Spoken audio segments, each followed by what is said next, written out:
قتل کر دیا گیا۔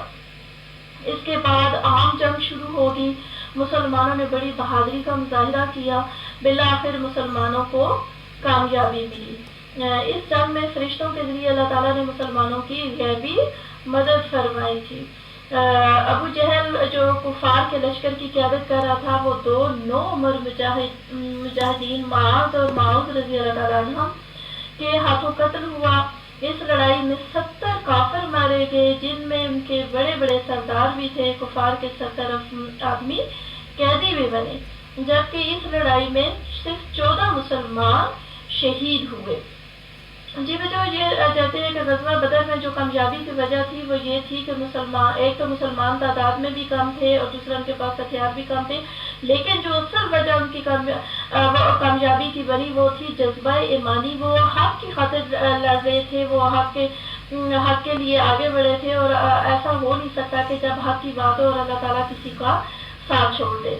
تو یہی وجہ تھی کہ مسلمانوں کا جو غرور تھا وہ خاک میں مل گیا، اور اللہ تعالیٰ نے مسلمانوں کو کامیابی عطا کی۔ اس کے بعد دیکھتے ہیں بیٹا کہ غزوہ بدر کے جو نتائج تھے وہ کیا تھے۔ ایک تو تھا معرکہ حق و باطل، یعنی غزوہ بدر جو تھا وہ حق و باطل کا معرکہ تھا، جس میں حق کو کامیابی ملی اور باطل ناکام ہوا۔ پھر اس کے بعد غزوہ بدر میں کفار مکہ کا غرور خاک میں مل گیا اور ان کے زوال کی ابتدا ہوئی۔ اس سے پہلے بھی میں بتا چکی ہوں کہ اصل وجہ کفار کے زوال کی یہی تھی کہ وہ غرور میں مبتلا تھے۔ انہیں اس بات پر ناز تھا، انہیں اس بات پر غرور تھا کہ وہ مسلمانوں کے مقابلے میں تعداد میں زیادہ ہیں اور ان کے پاس جنگی سامان بھی زیادہ ہے، ہتھیار بھی زیادہ ہیں، لیکن وہ یہ نہیں جانتے تھے کہ مسلمان حق پر ہیں اور وہ جذبہ ایمانی سے لیتے، اور یہی وجہ ہے کہ مسلمانوں نے انہیں مات دی اور ان کے غرور کو خاک میں ملا دیا، اور اس طرح اللہ تعالیٰ نے مسلمانوں کی مدد فرمائی۔ غزوہ بدر کے بعد ایک سب سے بڑی کامیابی یہ تھی کہ اس کے بعد اسلام جو ہے وہ تیزی سے پھیلنے لگا، اسلام کی اشاعت بہت ہوئی، لوگ جو در جو مسلمان ہونا شروع ہو گئے۔ غزوہ بدر میں مسلمانوں کو کامیابی اللہ تعالیٰ نے فرشتوں کے ذریعے دلائی، یعنی سب سے بڑا جو ایک نتیجہ نکلا، جو واقعہ اس میں پیش ہے، وہ یہ تھا کہ اللہ تعالیٰ نے فرشتوں کو مددگار بنا کر مسلمانوں کے لیے بھیجا۔ بے شک دیکھنے میں مسلمان تعداد میں تھوڑے تھے، ہتھیار بھی ان کے پاس کم تھے، لیکن اللہ کی طرف سے ان کے لیے فتح اور نصرت تھی۔ تو اللہ تعالیٰ نے فرشتوں کو ان کا ساتھی بنایا، ان کا ہتھیار بنایا، اور مسلمانوں نے کفار پر اس طریقے سے غلبہ پایا۔ جی بچوں، اس کے بعد جو ہمیں اس غزوہ بدر سے ہمیں جو سبق ملتا ہے وہ یہ ہے کہ ہمیں اللہ تعالیٰ پر مکمل بھروسہ کرنا چاہیے اور خلوص نیت کے ساتھ اللہ تعالیٰ کے دین کا کام کرنا چاہیے، اور اس بات کا یقین رکھنا چاہیے کہ اللہ تعالیٰ اپنے بندوں کو مشکل میں تنہا نہیں چھوڑتا بلکہ ان کی مدد کرتا ہے۔ اللہ تعالیٰ کے دین کی سربلندی کی خاطر اگر ہمیں کسی بھی قسم کی قربانی دینی پڑے تو ہمیں اسے دریغ نہیں کرنا چاہیے، کیونکہ فتح ہمیشہ حق کی ہوتی ہے۔ جی بیٹا، اب ہم آتے ہیں سبق کی مشق کی دہرائی کے لیے یا دہانی کے طور پر ایک مرتبہ دہرا دیتے ہیں۔ اس میں جو موجود سوال ہے، پہلا سوال ہے غزوہ بدر کا بور کہاں پیش آیا؟ اس کا جواب ہے 17 رمضان المبارک 2 ہجری کو بدر کا معرکہ مقام بدر میں پیش آیا۔ سوال نمبر 2، غزوہ بدر کی فوری وجہ کیا بنی؟ جواب ہے اس کا غزوہ بدر کی فوری وجہ ابو سفیان کا تجارتی قافلہ بنا۔ سوال نمبر 3 ہے غزوہ بدر کے اسباب تحریر کرے۔ جی بیٹا، اس کے اسباب ہیں، اس کے 4 پوائنٹس میں اس کے اسباب لکھے ہوئے۔ نمبر 1 ہے کہ کفار مکہ اسلام کے سب سے بڑے دشمن تھے، انہوں نے مسلمانوں کو ظلم و ستم کا نشانہ بنایا۔ جب مسلمان ہجرت کر کے مدینہ منورہ چلے گئے تو کفار مکہ مدینہ منورہ میں مسلمانوں کو خوش نہیں دیکھ سکتے تھے۔ کفار مکہ کی معیشت کا انحصار تجارت پر تھا۔ کفار مکہ کو خطرہ لاحق ہو گیا کہ اگر مسلمان طاقت میں آ گئے تو وہ ان کی تجارت کو نقصان پہنچائیں گے۔ پوائنٹ 3 ہے کہ کفار مکہ کی ایک سردار مدینہ منورہ کے قریب ایک چراگاہ پر حملہ کر کے مسلمانوں کے مویشی پکڑ لیے۔ پوائنٹ 4، غزوہ بدر کی جو فوری وجہ بنی ابو سفیان کا تجارتی قافلہ جو شام سے مال تجارت کے ساتھ واپس لوٹ رہا تھا۔ جب یہ قافلہ مدینہ منورہ کے قریب پہنچا تو ابو سفیان کو خوف ہوا کہ کہیں مسلمان قافلے کو لوٹ نہ لیں، اس لیے اس نے مدد کے لیے مکہ پیغام بھیجا۔ اس پر 1000 کا لشکر مدینہ منورہ کی طرف مسلمانوں پر حملہ کرنے کے لیے روانہ ہو گیا۔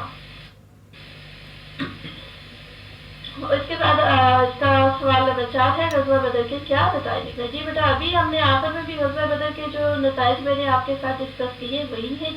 اس میں 4 نتائج ہیں کہ غزوہ بدر حق و باطل کا معرکہ تھا جس میں حق کو کامیابی ملی اور باطل ناکام ہوا ہے۔ نمبر 2 غزوہ بدر میں کفار مکہ کا عروج حق میں مل گیا اور ان کے زوال کی ابتدا ہوئی۔ نمبر 3 غزوہ بدر میں کامیابی کے بعد اسلام تیزی سے پھیلنے لگا۔ اور نمبر 4 غزوہ بدر میں مسلمانوں کو کامیابی اللہ تعالیٰ نے فرشتوں کے ذریعے دلائی۔ جی بیٹا یہ تو تھا ہمارا